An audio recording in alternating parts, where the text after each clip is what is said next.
Welcome to Before I Do. My name is Charmaine Jennings. My name is Walter Jennings. We are your Couples Academy practitioners. And this show is designed for those of you who are engaged, thinking about getting engaged. You may not want to be engaged. You might have, maybe you're newly married, considering getting married. Either way, just dating for fun. This show is for you. Our goal is to facilitate courageous conversations on topics relevant to dating and relationships. Before I Do is an interactive show, so please be sure to put your comments and questions in the chat. Tonight, we are actually getting into part 2 of our season's meeting. Season's greetings to all of you.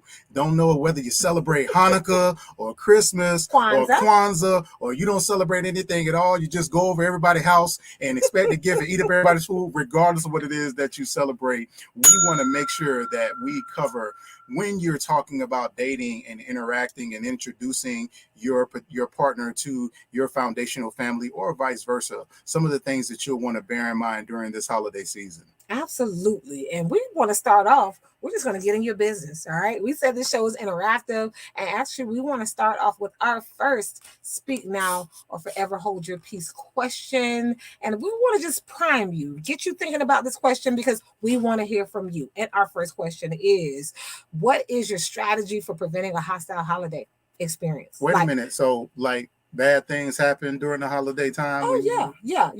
First of all, we often talk about, the holiday season. Emotions are high. This is times of the year. Mental health and wellness is a top priority. Why? Right? Because stress is largely connected to the holiday season. So what is your strategy? What do you do to prevent things from becoming hostile? And again, sometimes they become hostile because of stress. And a lot of times we can enact preventative measures when it comes to some of the things that we can expect when we know we're going to be around our foundational family, or when we're going to introduce our partner at the time to those individuals within our family. So it's a matter of just having those courageous conversations, thinking through some of the issues that may potentially come up, and really being honest and transparent about who it is that we're interacting with. Now, there are some of us, right, in our family, we are the only sane ones. We are the only sane. Everybody else was raised by a pack of wolves, right? And so we are the only sane ones. At least we think so. But obviously I say that tongue in cheek and in jest. But the bottom line is, we are all, as it relates to families, are a mixture of different personalities, different experiences, and so all of those differences are what make us beautiful and unique.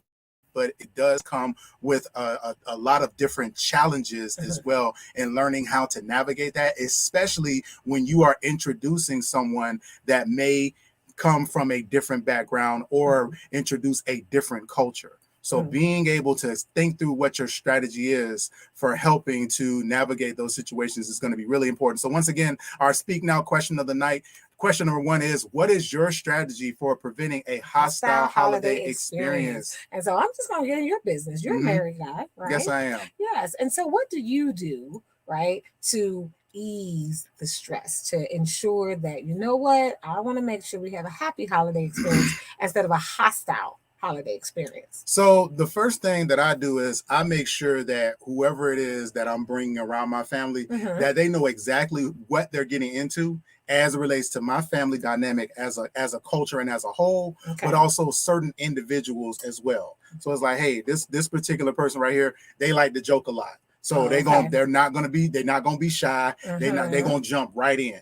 This particular person right here, they're going to get in your business, ask you where you from and who are your people and what you're going to school for, how you got into it. So they're going to be very inquisitive. Got it. This particular person right here, they're going to offer you something to drink. They're going to offer you something to smoke, and they're going to, drink that's is what they in do. The spirits. Drink, the beverages. all spirits. We must discern the spirits, because not all spirits are created equal. Ring the bell, please. Damn, that deserves the bell. So making sure again that for me, I believe that transparency is really important. The other thing that I do personally, I believe in moving around. Like as far as like not just sitting in one place the entire time. As in front of the television, right. perhaps? Yeah, okay. But allowing myself to really move around, interacting with different family members, engaging in different conversations.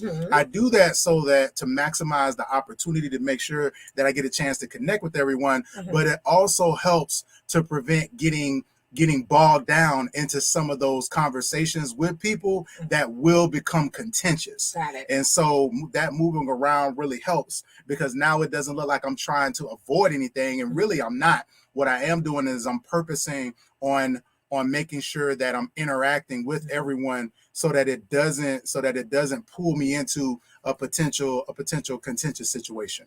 Okay, so interested in what I'm doing. Of course I am. Okay, so my strategy, one of the things that I do is, see, you all may not know this about me. I'm going to share a little bit about me, something personal about me. Food. Like the food needs to be on point for the holidays. It is a part of the happiness, the joy that fills the room. And so for us, we're in a different phase of life where we're caregivers. Still have children, but then we also have our parents and things like that. So we live in a multi-generational home, right? We have four different generations in our home, right? And so we live in a multi-generational home. And then we have multiple dietary needs and restrictions. Whoa.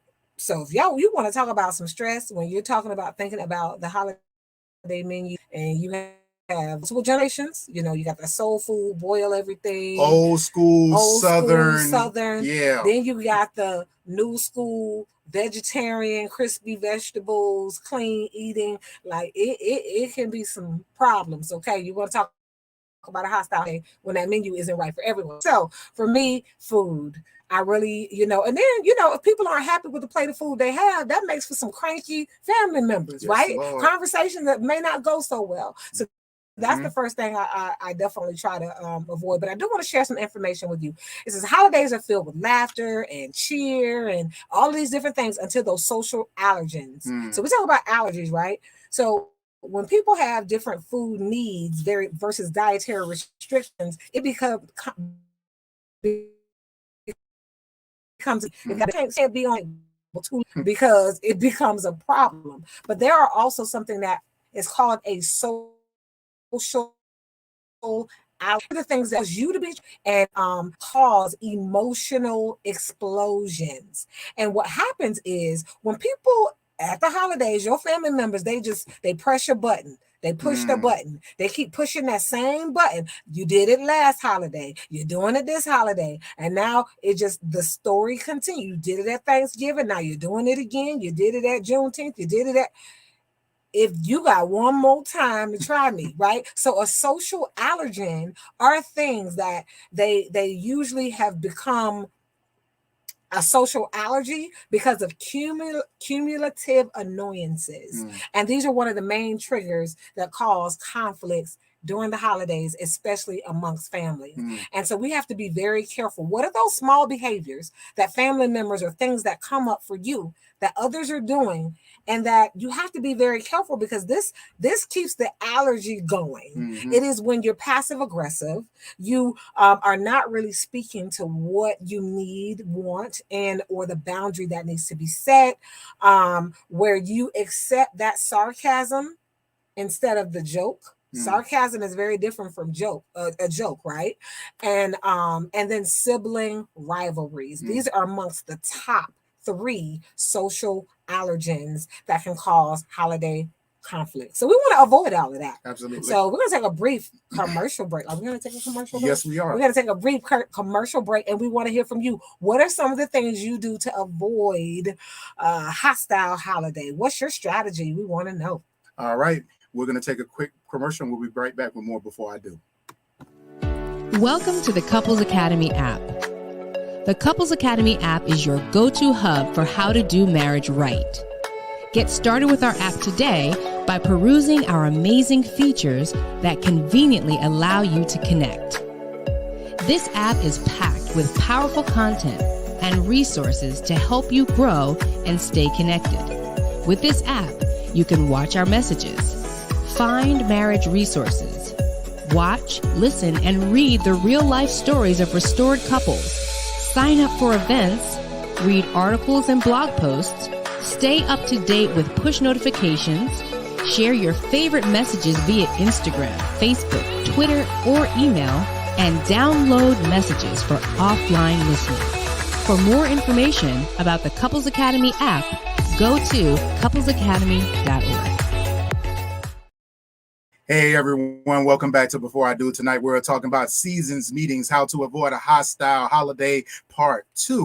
And we actually have some comments to our first Speak Now question, which was, what are some of the strategies you employ to help prevent you from having a hostile holiday? Renee says, being open with each other about needs and being aware enough to ask if we think our spouse may be overwhelmed. That is so huge. And she goes on to say, still working on it, but I am learning. That's right. I love the fact that overwhelmed. Sometimes we, with our spouse, we have to have that sidebar conversation. It's kind of like being in a game, right? And the coach sometimes has to call somebody to the sideline and give them a rest. So I love the word overwhelmed because there's a lot to think about. But you also talked about being in the game as it relates to like teammates.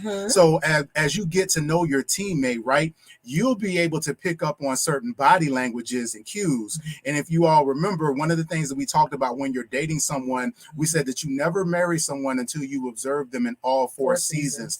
Part of observing them is being able to pick up on those nonverbal cues when they may be uncomfortable, when they may be overwhelmed, when they may be getting irritated, where you're able to actually see those things and intervene in a way that's going to be helpful to them and not embarrassing. Absolutely. So these types of situations, they offer good practicum and practice for you to be able to really learn how you all are able to complement one another and jive in those particular situations. And let's just go ahead and support Renee right now, or just really, and even challenge you even more. Do you have some nonverbal cues? Every couple, married, dating, you need some nonverbal cues that, it's just like, again, every sport, right? There are some nonverbal cues or internal code that the coaches use to communicate with the players use to communicate with each other, because they don't want the other team perhaps to know what their signals are.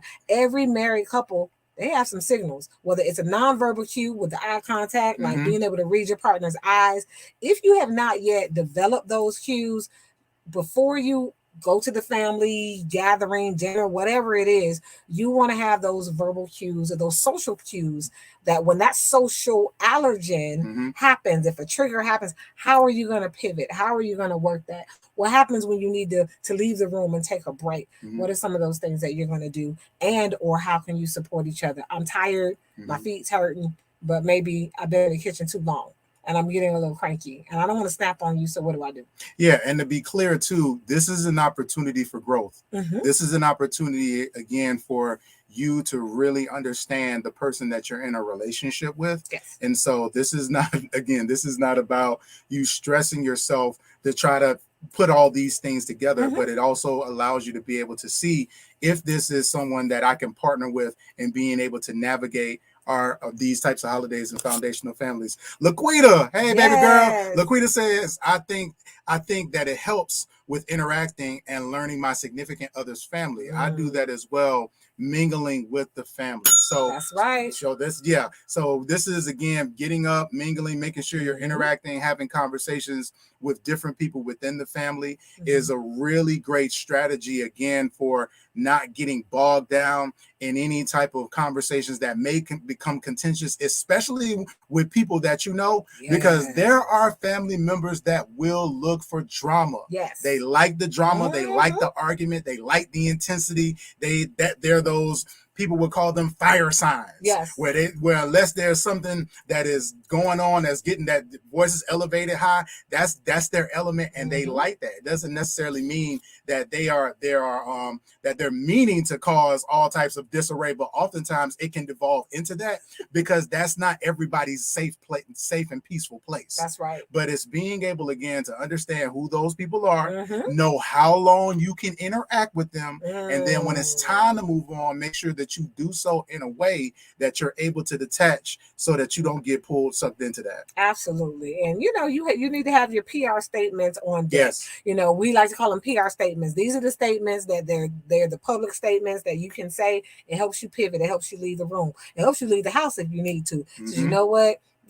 I have some commitments. I love everyone, but I'm gonna have to transition. Give everybody hugs and you head out. And I love everyone. I have some other commitments or some other individuals who definitely expect to see me today, and pivot. But I do want to transition back to ways to avoid that hostile holiday, right? These are just some things that, our daughter, she definitely gave us some of this advice. So I definitely want to plug this in because she's 19, will be 20 next month. And just as a young adult, she said, I asked her, I says, what are some things that you think that people should stay away from when they're dating? She said, avoid the holiday breakup. Do not break up with someone the day before Christmas, okay? Or, you strategically decided that it was over and you're not in love no more the day before Christmas. You might not want to do that, especially if you're trying to avoid hostility. You don't want the breakup. You got your family asking, well, what happened to such and such? And you brought somebody new. You haven't told the family. You broke up with that person the day before. You're bringing someone new to the house. Avoid the holiday breakups if possible. So do I do my Steve Harvey? Yes. Do I? So usually, the game is to be sold, not to be told. But so part of the rule, right? Part of the man rule, the man law, right?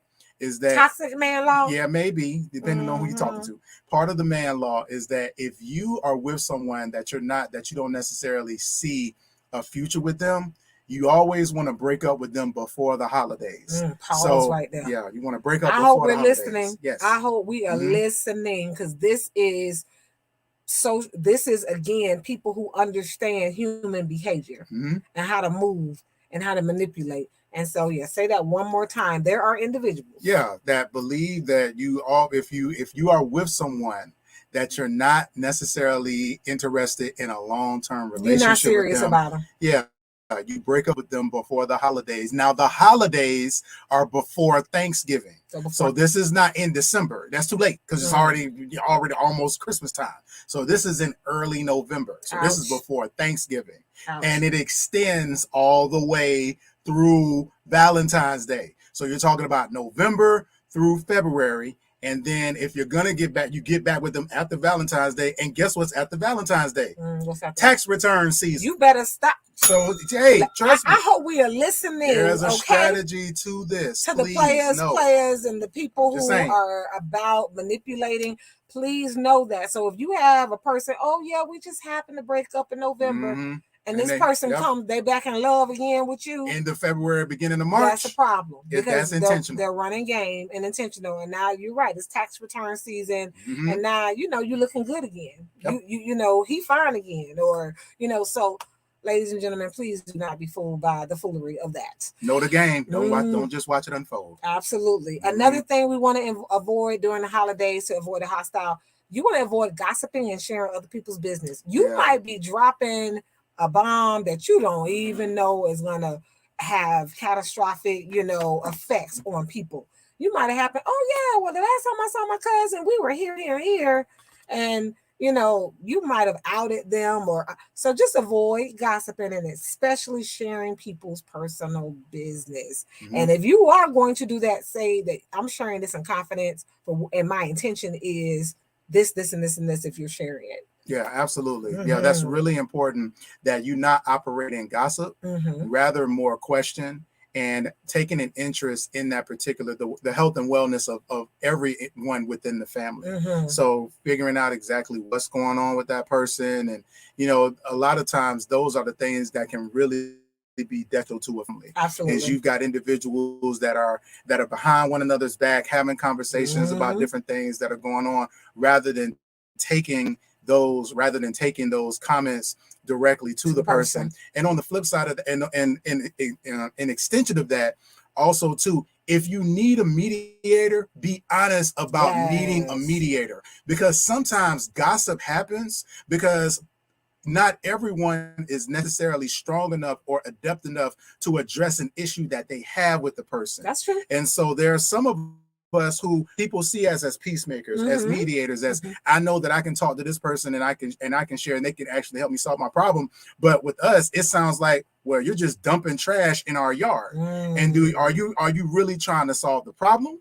Or are you really just trying to taint this person's name and vent? So making sure that you are clear with your intentions when you're having these conversations. And then for people like us who do oftentimes find ourselves in the middle of those situations, we're charged with holding you accountable for what you do, what's done with that information, not just holding it, not allowing it to become toxic, not allowing it to become something that just, ends up being so damaging to the family. All right. And with that, we definitely want to go to our next speak now for Hold Your Peace question. We're going to go to the next two of them. Okay. So there's two things we want you to think about. The second one is, which discussion topics or theme creates a hostile holiday atmosphere? I mean, come on now. We're at the dinner table. Okay. And I know there are some classic scenes in movies where you remember it went down at the dinner table. Okay. So what are those topics or themes that knowing your family, these are just it's like throwing a hand grenade in the middle of the dining room table, and all the food and everything is just exploding because this person brought up this topic and it's just one that our family can't really handle well. So for you, what are those topics? What are those themes that create a hostile holiday atmosphere in your house? Right. And I'm just going to go ahead and drop the other speak now forever hold your peace question as well. And what are the rules of engagement for gift giving? Like every family has, this is deep rooted culture. And again, we are relationship coaches. Hire us. Okay, we delve deep into these things with our clients because they are important, especially when it comes to conflict resolution and management and all of that kind of stuff. So rules of engagement for gifts. So as it relates to the topics, Renee says politics. So obviously politics can be a really hot button issue wherever you go, not just within family gatherings, but whether it's the workplace, whether it is, again, even in your social circles, church, wherever you go, politics is, they say there are two things that you usually have to be very, very careful to discuss in politics, because everybody feels very strongly about both of those two things. So you have to be very careful. And again, you have to be very intentional when you have that conversation. And it can create, I believe, an opportunity for understanding. And it can really broaden our ability to be able to relate to one another. But the challenge is that most of the time, most people really begin to dig in their heels and become defensive about what they believe, rather than allowing themselves to be open to hear the viewpoint and the perspective and the experiences of other people. And so we lose a lot of the opportunity to be able to connect with others when we're not open to that. And I myself have had moments during the holidays with family members where I did not handle certain conversations so well, especially when it came to spirituality, right? Especially when you get someone who definitely is not really seeing clearly your experience, how you worship, how you honor, and your thoughts and your beliefs, and can become very judgmental. And so I know I have blown it, and I've had to apologize. And I'm like, look, please, let's restart. We have to, as a family, we have to be able to have conversations about politics views without necessarily it breaking the family apart. We have to be able to have courageous conversations. If I can't talk to you about politics, and you can't trust me to not blow up and have an emotional explosion, can you come to me when you're in crisis? I'm your family member, right? So I'm not saying it's appropriate at the dinner table, because I don't want the potato salad and all that kind of stuff tasting bad just because we're having a bad conversation. Which brings us to Laquita's point. Yes. So I was gonna say that for last, because I know we're dealing with some serious ones. Laquita actually has 3 other topics. I'm gonna save that one. But Laquita says, as far as one of the topics again that can cause challenges at the dinner table is someone's past. That's right. Which I was going to share that in our family, we have some individuals that we love that have made some decisions that others have had to live with. And so when that person's name comes up, when some of those decisions come up, it can be a really tense time. First of all, because that person is not here to defend themselves. That's true. Second of all, because that person's family members are there, and then they become targets. And the third reason is because now it's, what do we do again with this information? That's right. Because there's hurt, there's pain, there's disappointment there. And so again, it really becomes an opportunity. First of all, is that the right place for it to be addressed? Right. And then second of all, again, what are you hoping to get out of it? And so a lot of times I'm hurt, and I want everybody to know that I'm hurt. And so, you know, it's really important when it comes to dealing with the past, that we keep things in the proper perspective, and that whether the topic gets thrown out, for us to own what is ours. Right. We have to be able to own our behavior. I cannot own the behavior of someone else. The only thing that I can do is to commit myself to honoring whatever I can to help support that individual that may be the one that has been hurt by that person's those person's actions. Yeah, and working to heal. And I think really communication. Again, we are relationship coaches, whether you're working on your individual relationship, or you were in a romantic relationship, or you were just working with in a relationship with your family members, siblings, etc. The most powerful tool in communication is being clear about your intention, right? And so it's okay to share information if I'm trying to inform. But if I'm sharing information and my goal is to persuade, now we have an agenda. And I'm going to walk away from this conversation not feeling like my agenda was accomplished if I did not persuade everyone. So I think sometimes, and you know, when we're communicating, I've learned to ask, are you sharing this information to inform? Okay, that's something we didn't know. We'll definitely, how would you want us to partner in prayer with you? Were you just wanting to make us aware of it so we know, you know, what is the intention of what you're wanting to share, so we can be clear about that, right? And then it's not something that's unknown. It's a very powerful thing to do. Yeah. So the next one that Laquita mentions is cultural upbringing, which can be a really big one. And so that's important that, again, we see it as an opportunity for us to create a place of understanding, which is very, very important that we really use it as an opportunity for us to be able to hear one another. Yeah. And so another at the dinner table, we ask those topics and themes that you definitely avoid at the dinner table, or just in general, to avoid that hostile holiday environment. Something that we want you to do as well is avoid intrusive questions. You want to avoid asking, hey, you know, that the couple, or what was the man you brought over here during last holiday? You know, when y'all get married? Asking women, when are y'all gonna have a baby? It's oh my God, the intrusive questions, right? You know, we have to get to a place, and unfortunately, I'm gonna call our elders out. Yes, I'm calling the elders out. You all know better. Because if you ask a young woman, maybe in their 20s, 30s, or whatever, you know, when are y'all going to have children?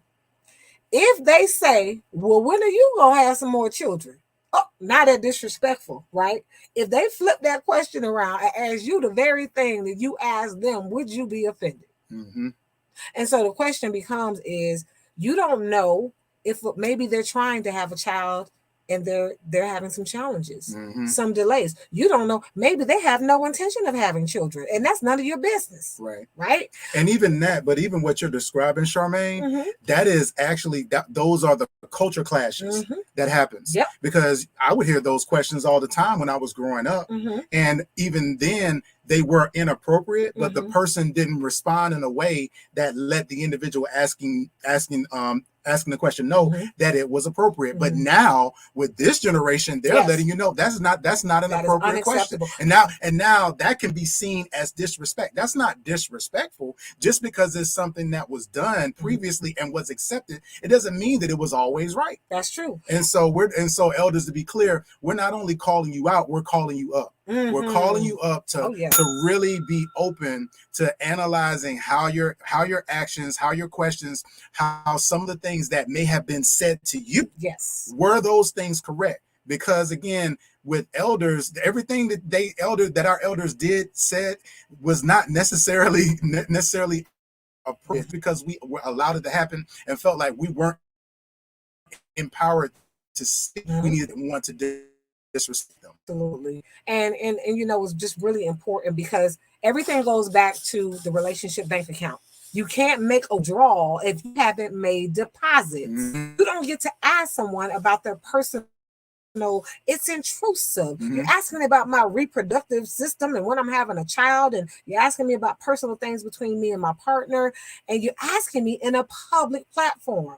Those questions tend to come where there's other ears around us. You don't pull me aside in private. You're asking me publicly, and then I'm disrespectful when I choose not to respond, or I said, you know what, that's a really personal matter, and then eyes get big and you get offended. Yeah. And it's like, I really need us to do a better job of merging generations. Yes. Making sure we are making relationship deposits before we make those withdrawals. And then we have these culture clashes, right? And we're like, what happened? Yeah. What happened? We have to be committed to the recovery process. And for those of you who are asked inappropriate questions, please check that. Yeah. Because don't give again, up. please check that. Do it in a way as tactful and respectful as you possibly can. Because again, culturally, for a lot of people, they may not even know they're being offensive. So always err on the side of the fact that maybe this person does not know. Yeah, now, I know some of y'all like, nah, they know, but you're not just doing it for their benefit. Right. You're also doing it for the benefit of others who may not know that's inappropriate. I didn't know that it was inappropriate until a few years ago that you don't ask how somebody passed away. Right. I never usually that was the first question that people asked. I didn't know that was inappropriate until someone pointed out that that's a very personal and inappropriate, because oftentimes people will make judgments. They will. About, well, did the person deserve to die because of how they passed away? Right. That's the microaggression. Exactly. That's the microaggression, and we want to definitely stay away from that. Yep. Okay. All right. And last but not least, we got to get into this last topic by Queet. And I know it may seem like a light one, but who made the potato salad? Because, everybody's gift and calling is not the same. Everybody's gifts and callings are not the same when it comes to the culinary. Oh my God. And so, you want to make sure that the answer is accurate and correct, and that everybody is operating in their proper areas and arenas of gifts. Yes. And there are certain foods in every family. I'm telling you that this will not be a happy experience, okay, if it's not right. And there's certain dishes that everybody has in their family that it must be 100% on point, okay? And whoever is assigned and dedicated to do that, you know your assignment. Hopefully you already went to the store and it's already sitting on the countertop and you got all your ingredients and you're ready to go. We did have a third Speak Now Forever Hold Your Peace question, and we have 10 tips we want to leave you with as we close out our show. And so we're just going to definitely give it to you. Definitely some rules of engagement for gifts. Yeah, but before we do that, we're going to take a really quick, brief commercial break. And we'll be right back with 10 tips to help you navigate and to prevent a hostile holiday right here on Before I Do.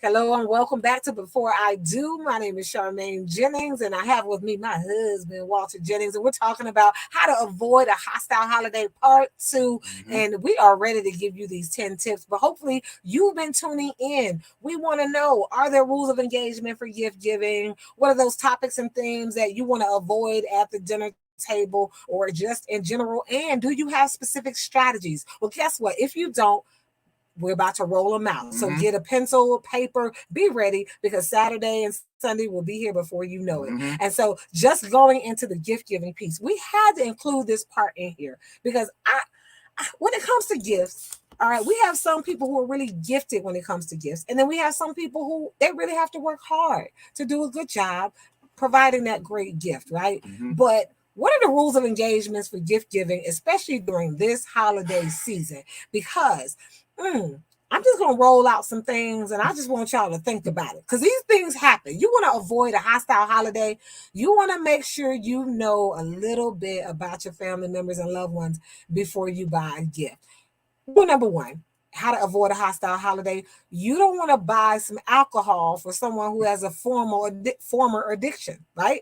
So, if I have an issue with alcoholism, you don't want to buy me a bottle of alcohol. So you don't want to bring a bottle of wine or whatever it is and gift that to me if like, no, I've been clean for like 10 years. Like, don't do that, right? Ouch. So especially if you're dating someone, they don't know. They might bring, some Crown Royal, I don't know, whatever they drink, right? And you're like, oh, I didn't know your parents don't drink or no one in your family drinks, right? You want to definitely give them a heads up. Candy for children, just randomly giving your candy to different children. There's so many allergies, so many issues nowadays with children having allergies. So you want to make sure you're not just giving people's children things without the permission of the adults who are responsible for them, right? Yeah. And then when it comes to gifts, some of y'all like the sexy. You might buy your man. Pass me that bell. Let me slide that. Absolutely. You might buy your man, you might buy your lady that nice, sexy lingerie. Do you really? If your family opens gifts together, like, would you be devastated if your partner bought you something sexy, and literally you didn't know, you open up the gift and like his mom's mouth is to the floor, his dad over there, his eyes stretched wide open, and you were like, oh my gosh, he bought me a thong with some nipple pasties and all other kind of sex toys, and I literally opened up this gift in front of the little children in the room too, and they're like, auntie, what are those little ball things that light up and vibrate? Can I play with it? No, you can't play with it. And why would you give me this gift to open up in front of the family? So public gifts versus private gifts, okay? We really got to talk about it. Please don't do that. I'm just going to chime in real quick and say that I'm married. And so what I need you to do is be happy for me. That's what I need you to do. Get your wherever your mind is, I need you to turn it towards being happy for me in that scenario. My name is Walter Jennings and I approve that message. So you if I bought you, some nice, a nice little male review bow tie and the good, and you open that in front of your mom, 80-year-old mom, like you don't have no problem with her seeing the sex toys and the sexy outfit. I would rather she not, but I need my mama to turn her head, mind her business. Cause look, I'm just saying, because the Bible says the marriage bed is undefiled.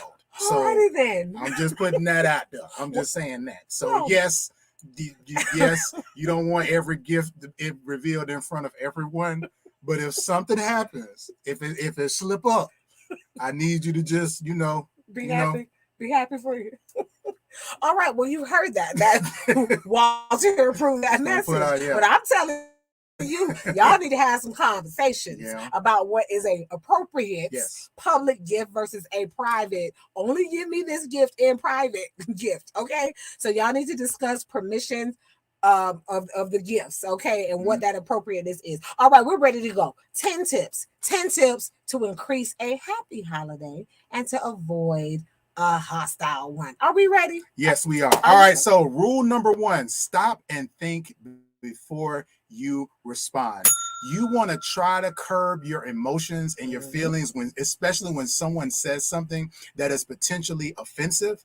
As Charmaine mentioned, one of the great techniques is to turn that question around and ask them, why would you ask me something like that? Rather than just going right into it with an emotional response, stop and really gather yourself and come from a more rational place that allows that person to really think about what they're asking and why they asked the question that they asked. Absolutely. I love to say, I like to pause first and process the question, especially when something comes at me and I'm taken aback. And what I love to do is kind of say, even I know I've had women to struggle with this, with the intrusive questions. And I said, a lot of times pause, especially if it's with an older elder that you don't want to be disrespectful to. And especially if they have a spiritual background, ask them, say, look, one, did you ask God for permission to ask me that? That's one of the questions I love to ask. Did you ask God for permission to ask me that? because on this side of that question, it feels very intrusive. Mm-hmm. I feel very uncomfortable with you asking me that question. That's not rude. Absolutely. But number two, refrain from negative thoughts before you speak. If you know something negative is going to come out of your mouth, just pause, take a breather, and the PR statement is like, you know what? I need to go take a walk, and just excuse yourself from the room. Or excuse me, you know what? I need to take a phone call. Mm-hmm. Have your PR statements. Use your cell phone as an excuse. Or you know what? I need to, if you have a child, you know what? I need to go check on such and such. Go check on the child, right? But find a way to remove yourself from the environment if you find yourself getting ready to say something negative to where you know you're going to escalate a situation. Yeah, the elders call that holding your peace. Hold your so peace. Definitely hold your peace. Number 3, this is probably my favorite one. Keep your sense of humor. One of the things that I love about being around my family and just being around families and holiday gatherings is the laughter, the energy. Listen, the world is already sad and hard enough as is. This is true. When you go to your job, you're dealing with stress.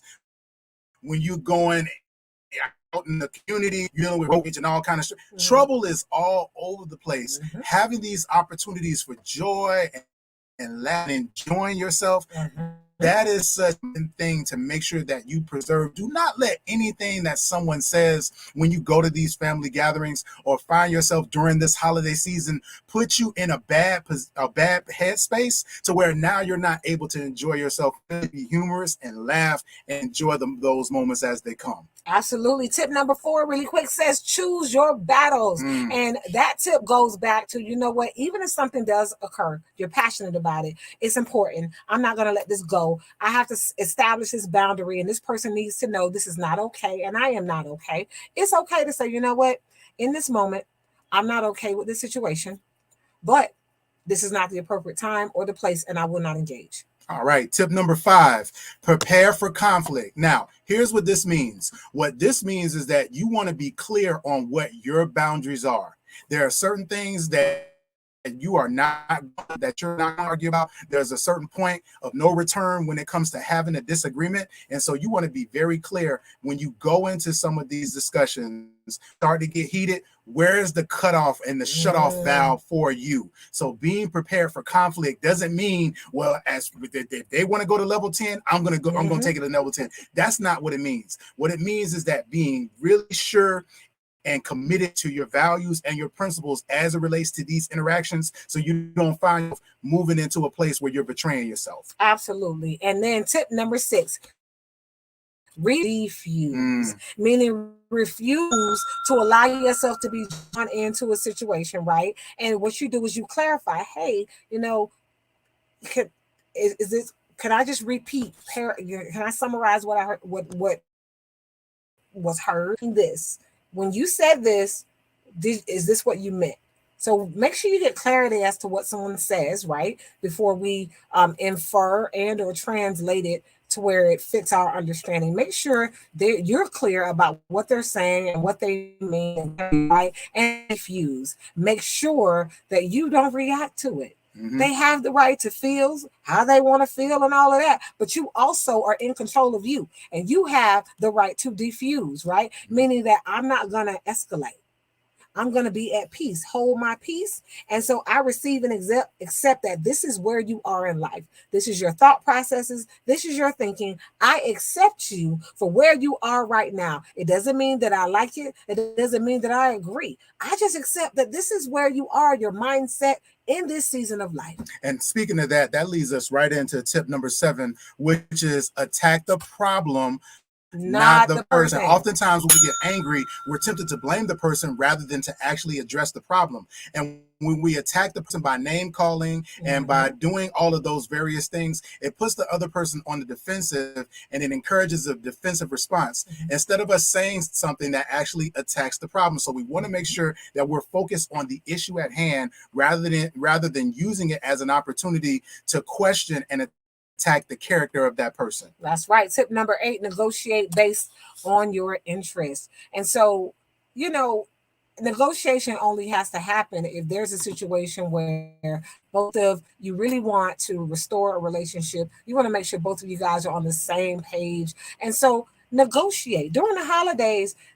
It doesn't have to be right or wrong, right? Sometimes it's just different, right? If we can't agree on a menu, a fixed menu, negotiate. What can you agree on? Focus on what can we all agree on, or what can we all support each other in. Maybe we can't all agree, but we can all at least says, I'm open to supporting you in this, and I'm open to supporting you in this. Number 9, view conflict as an opportunity. Mhm. So Charmaine and I, we both work in diversity work. Yes. Now, diversity means different. Yeah. Now, different for a lot of people is bad because oftentimes people want the things to be the same. They want they want things methodical and analytical and homogeneous. And that is not the work of diversity, which is the same when it comes to opportunities to discuss our differences. They can create conflict, or they can create opportunities for us to again get a greater understanding of not only one another, but oftentimes broaden our belief system as well, and some of the things that we may not even be aware of. And tip number 10 in our last tip is mediate, don't litigate. And to mediate is to make sure that if conflict does occur, we don't want it to. We don't want the end of the holiday to end with the police being called because something escalated to the point of no return. We are family, and we all have to be committed to recovery. If I say something to offend you, I am committed because you're my family, right? You don't get to opt out of this relationship. I am committed to recovering. And even if I have offended you, I'm at least committed to apologizing for the offense. But we want to make sure that if that is a challenge, if communication skills are not there yet, we haven't really built that muscle, we want to make sure that who in the family can be mediated. Who is that person that listens really well, right? And they can be a person to sit in the middle and make sure both you and the other person who are at conflict, that you are able to both be heard, to hear, and to make sure that both of you feel respected, both of you are clear about what the offense is and the problem, and to make sure that you two aren't distracted and really calling each other the problem. So those are tips for navigating and promoting a healthy holiday season. This has been Before I Do, and thank you all so much for tuning in. If you need help or assistance with game strategies to learn how to resolve conflict, we are here for you as your Couples Academy practitioners. So be sure to reach out to us, schedule a session with us. Go to couplesacademy.com and be sure to book a session with us. We would love to speak with you all. That's right. We are your practitioners. We are here for you if you're dating, thinking about dating. You just want to have a deeper, more powerful relationship with yourself. We are relationship coaches, and we're here to support you. My name is Charmaine Jennings. My name is Walter Jennings. Be sure to like, share, and subscribe on couplesacademy.com.